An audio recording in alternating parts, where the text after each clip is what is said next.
कामिनी बहुत ही खूबसूरत औरत थी। उसे अपनी खूबसूरती पर बहुत घमंड था, लेकिन उसकी शादी बहुत ही साधारण दिखने वाले आलोकनाथ से हो गई थी, जिसे वो बिल्कुल भी पसंद नहीं करती थी। आलोकनाथ दफ्तर के मार्केटिंग विभाग में क्लर्क का काम करता था। महीने के 15 दिन वो टूर पर ही रहता, तनख्वाह भी ठीक ही थी। लेकिन कामिनी की हर दिन नई नई फरमाइशों को पूरा करने के चक्कर में महीने के पहले हफ्ते ही उसकी सारी तनख्वाह खत्म हो जाती थी। एक दिन की बात है, सुबह का समय था। कामिनी बिस्तर पर लेटी हुई थी। तभी आलोकनाथ ने उसे जगाते हुए कहा, क्या बात है कामिनी, आज बहुत देर तक सोई हुई हो? कामिनी, अरे, जिसकी किस्मत ही सो गई हो वो जागकर क्या करे? आलोकनाथ बोले, क्या बात है, आज सुबह सुबह ही ताने? कामिनी, तो क्या चाहते हैं आप? सुबह सुबह आपकी आरती उतारना शुरू कर दूं या पैर दबाऊं? आलोकनाथ समझ गया कि कामिनी को कोई चीज चाहिए, क्योंकि जब भी उसे कोई चीज चाहिए होती थी वो इसी तरह का नाटक करने लगती थी। आलोकनाथ, अरे, क्या चाहिए तुम्हें, बोलो ना। कामिनी, हाँ हाँ, बोल तो ऐसे रहे हो जैसे चांद तारे लेकर आ जाओगे मेरे लिए। कितने दिनों से आपको सोने की रिंग के लिए बोल रही हूँ, लेकिन तुम तो एक कान से सुनकर दूसरे कान से निकाल देते हो। आलोकनाथ, अब जितनी हैसियत है मेरी उतना ही तो कर पाऊंगा मैं, और अभी मेरा हाथ तंग है। 2-3 महीने रुक जाओ ना, फिर दिला दूंगा मैं। कामिनी, तो फिर मुझसे पूछते क्यों हो कि क्या चाहिए? जाइए अपना काम करिए, मेरे सिर में बहुत दर्द है। आलोकनाथ क्या करता? किसी तरह कर्ज लेकर कामिनी के लिए रिंग ले आया। लेकिन कामिनी बहुत ही लालची औरत थी।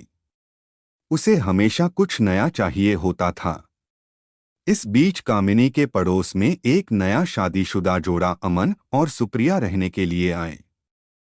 जब अपनी बड़ी सी कार में से अमन और सुप्रिया उतरे तो कामिनी अपनी बालकनी से उन्हें घूरते हुए सोचने लगी। कामिनी मन में, वाह, कितना हैंडसम लड़का है, क्या मस्त कपल हैं दोनों, काफी अमीर भी लग रहे हैं दोनों, कितनी महंगी कार है इनकी, और एक मेरे पति हैं, न शक्ल अच्छी है और न ही कमाई। कामिनी को जब पता लगा कि ये जोड़ा बिल्कुल उनके बगल में रहने के लिए आया है तो वो उनसे दोस्ती करने के लिए मचल उठी। खास तौर पर अमन से उसकी दोस्ती करने की बहुत इच्छा थी। एक दिन वो उनके घर गई। उसने दरवाजा खटखटाया, दरवाजा अमन ने ही खोला। सामने से अमन को देखकर वो उस पर और भी लट्टू हो गई। कामिनी जी, वो मैं आपके पड़ोस में रहती हूँ, थोड़ी चीनी चाहिए थी मुझे। अमन जी, अभी देता हूँ। अमन, सुप्रिया सुप्रिया, जरा कटोरी में चीनी तो ले आना। सुप्रिया चीनी लेकर आ गई। अमन ने उसे कामिनी को देने को कहा। इस बीच कामिनी की नजर अमन के घर पर थी। काफी महंगी और एंटीक चीजों से सजा हुआ था उनका घर। जब सुप्रिया ने कामिनी को चीनी की कटोरी दी तो उसकी नजर सुप्रिया के गले में पहने नेकलेस पर गई। उसने अंदाजा लगाया कि ये डायमंड का ही होगा। सुप्रिया और अमन दोनों ने कामिनी को घर के अंदर आने को कहा तो उसने कहा कि फिर किसी दिन। कामिनी जब चीनी की कटोरी लेकर अपने घर गई तो आलोकनाथ की नजर उस पर गई। आलोकनाथ, अरे, घर में तो इतनी सारी चीनी पड़ी है, फिर तुम पड़ोस से मांगकर क्यों ले आई? कामिनी, ये बात आपकी समझ में आ जाती तो आप अपने ऑफिस में क्लर्क नहीं होते। धीरे धीरे कामिनी अमन और सुप्रिया से दोस्ती बढ़ाने लगी। जल्द ही वो उनका विश्वास जीतने में कामयाब हो गई। कभी कभी सुप्रिया किसी काम से बाहर गई होती तो वो सुप्रिया की गैरहाजिरी में भी अमन के पास चली जाती और उससे घंटों बातें करती। अमन हंसते हुए, अरे, बस करिए भाभी, आप तो हंसा हंसा कर जान ही ले लेंगी।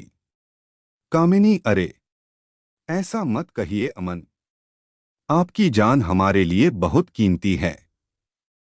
हम तो आपके लिए अपनी जान भी दे सकते हैं, एक बार बोलिए तो। अमन, ये आप क्या कह रही है? कामिनी बोली, आप तो सीरियस ही हो गए। अब आपकी भाभी को आपसे मजाक करने का भी अधिकार नहीं है क्या? इनडायरेक्टली वो अमन को कई तरह के इशारे भी करती और उसे अपने झूठे प्रेम जाल में फंसाने की कोशिश भी करती, क्योंकि उसे पता था कि अमन बहुत ही अमीर है और वो उसकी सारी ख्वाहिशों को पूरा कर सकता है। लेकिन अमन अपनी पत्नी से बहुत प्यार करता था, इसीलिए वो कामिनी की इन हरकतों का कोई जवाब नहीं देता था।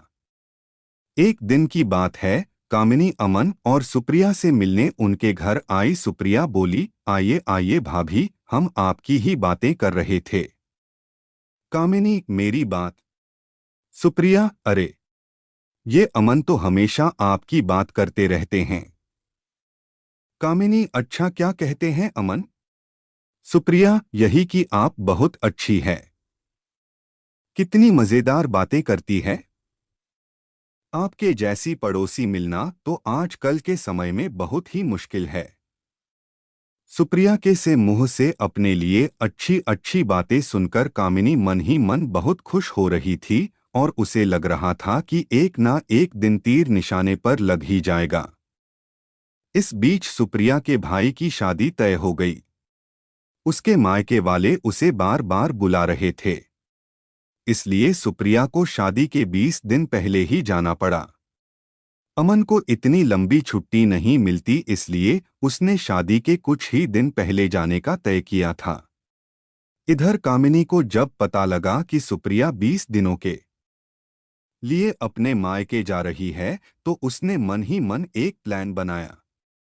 कामिनी मन में, यही सही मौका है, अमन को फंसाने का। आलोक भी बाहर है और सुप्रिया भी अपने मायके गई हुई है। सुप्रिया को मायके गए हुए अभी 2 ही दिन हुए थे।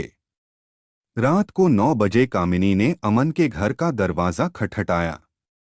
अमन ने जरा देर से दरवाजा खोला। कामिनी, क्या बात है अमन, बहुत देर कर दी दरवाजा खोलने में?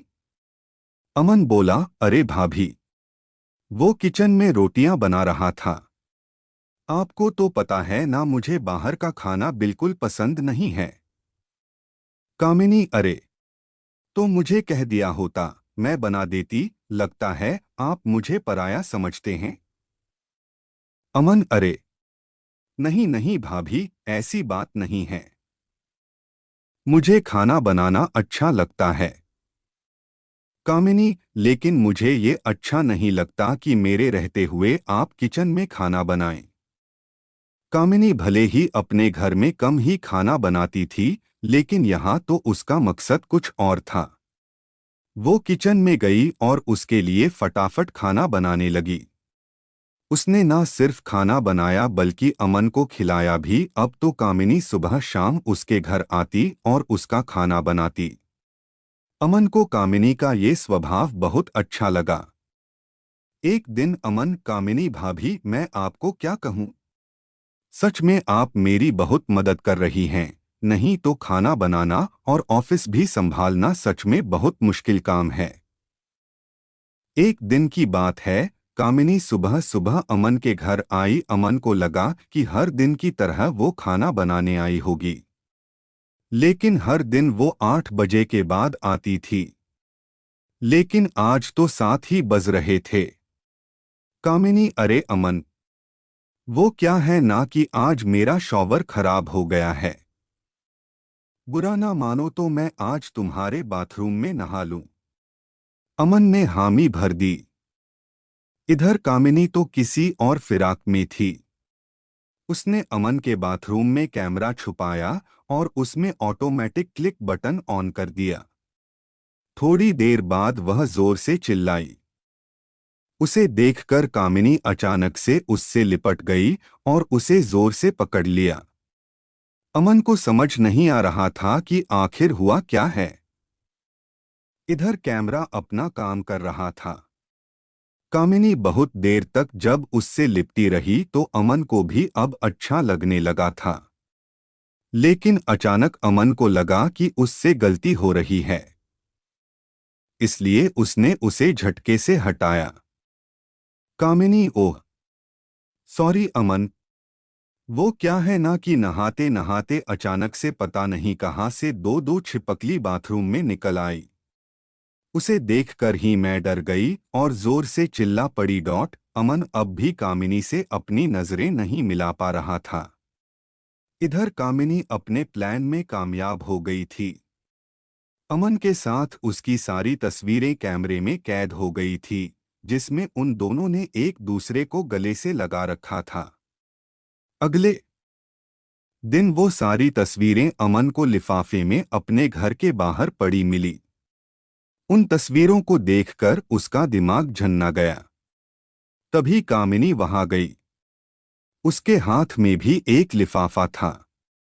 कामिनी, अमन ये देखो, किसी ने कल हमारी तस्वीरें खींच ली है। वो मुझे ब्लैकमेल कर रहा है और कह रहा है कि अगर मैं 1 लाख रुपए उसे नहीं दूंगी तो वह यह तस्वीरें मेरे पति को दिखा देगा। मजेदार कहानी आपको कैसी लगी, हमें कमेंट करके ज़रूर बताएं।